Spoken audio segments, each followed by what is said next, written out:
د اوسنۍ افغان واکمنۍ په رامنځته کېدو سره په هیواد کې د پرمختګ او ځان بساینې چټک کارونه روان دي.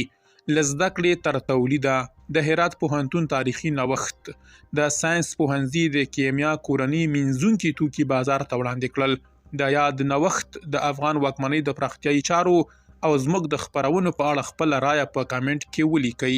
بشپړ جزئیات په ویډیو کې تر پایه وګورئ. پتمنو لیدونکو ستړي مشئ. په افغانستان کې د لوړو زده کړو د عملي کېدو پر لور یو مهم او هیله بښونکی ګام پورته شو. د لوړو زده کړو وزارت خبر ورکړی چې د لومړي ځل لپاره د هرات پوهنتون د ساینس پوهنځي له لوري تولید شوي کورني مینځونکي توکي پر رسمي ډول نندارې ته وړاندې شول. هغه نوښت چې ښیي پوهنتونونه یوازې د زده کړې ځای نه بلکې د تولید او حل لارې مرکزونه هم کیدای شي.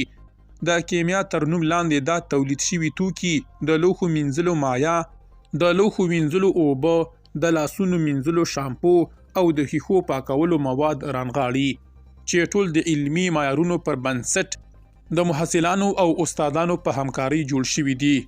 دا نوښت نه یوازې د زده کړیالانو د عملي زده کړو څرګند مثال دی بلکې دا پیغام هم لري چې کورنۍ تولید کولی شي د وارداتي توکو بدیل وګرځي. د هرات پوهنتون رئیس د ساینس پوهنځي دا اقدام تاریخي وباله او ټینګار وکړ چې پوهنتون به د دې ډول عملي څیړنیزو او تولیدي نوښتونو کلک ملاتړ ته دوام ورکړي.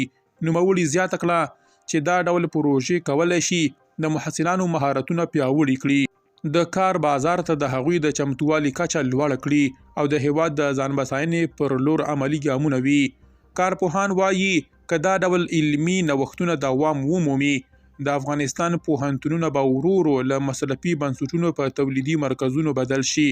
هغه بدلون چې هم د اقتصاد لپاره ګټور دی او هم د ځوان نسل د باور او ابتکار د پیاوړتیا لامل ګرځي. د هرات پوهنتون د ساینس پوهنځي دا نوښت یو روښانه پیغام لري. علم چې له عمل سره یو ځای شي نو بدلون حتمي دی. درنو لیدونکو له ملتیا مو مننه.